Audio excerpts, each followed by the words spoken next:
Hello friends, स्वागत है आपका अपने चैनल स्वाद और जायका में। तो आज की हमारी रेसिपी है पिज़्ज़ा। तो हम आज पिज़्ज़ा बनाएंगे। तो वीडियो शुरू करने से पहले अगर आपने चैनल को सब्सक्राइब नहीं किया है तो प्लीज़ चैनल को सब्सक्राइब करें। वीडियो पसंद आने पे लाइक शेयर करें, कमेंट करें।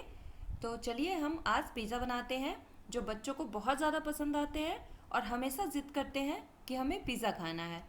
तो आज हम घर पर ही पिज़्ज़ा बेस बनाएंगे और पिज़्ज़ा भी बनाएंगे। तो चलिए हम ये आसान सी पिज़्ज़ा की रेसिपी बनाना शुरू करते हैं। तो सबसे पहले हमें क्या करना है कि हम एक छन्नी ले लेंगे, उसमें हम 2 कप मैदा ले लेंगे।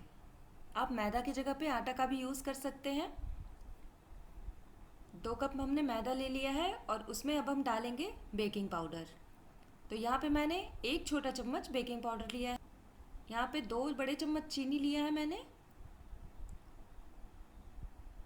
और अब हम इसमें डाल देंगे आधा छोटा चम्मच नमक और थोड़ा सा रिफाइन ऑयल। 2 छोटे चम्मच रिफाइन ऑयल का यूज़ किया है मैंने।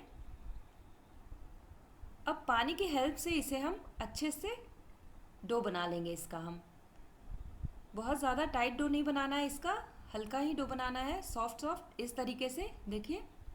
और अब हम इसमें हल्का सा ऑयल लगा देंगे और इसे हम 10 से 15 मिनट के लिए ढककर रेस्ट करने देंगे।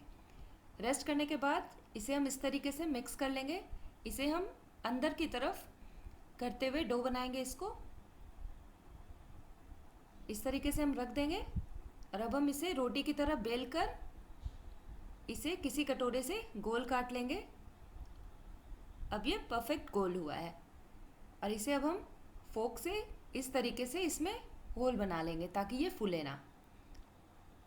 अब हम तवा गर्म करेंगे और उस पर कोई भी एक प्लेट रख देंगे और उसके ऊपर हम रखेंगे पिज़्ज़ा बेस। इसे धीमी आंच पर 1 मिनट के लिए पकाएंगे एक साइड से। 1 मिनट के बाद देखिए ये कितना अच्छा बन गया है, इधर से हल्का गोल्डन ब्राउन हो गया है। अब हम इसे पलट देंगे और इसे 30 सेकंड पकाएंगे। 30 सेकंड के बाद हम इसमें लगाएंगे सेजवान सॉस और उसके बाद हम अपने पसंद की सब्जियां इसमें डालेंगे। मेरे पास थोड़े पनीर थे तो मैंने पनीर भी डाल दिया है और इसमें हम चीज़ ग्रेट करेंगे। मैंने यहाँ पे नॉर्मल चीज़ का यूज़ किया है, मोज़रेला चीज़ नहीं लिया है मैंने।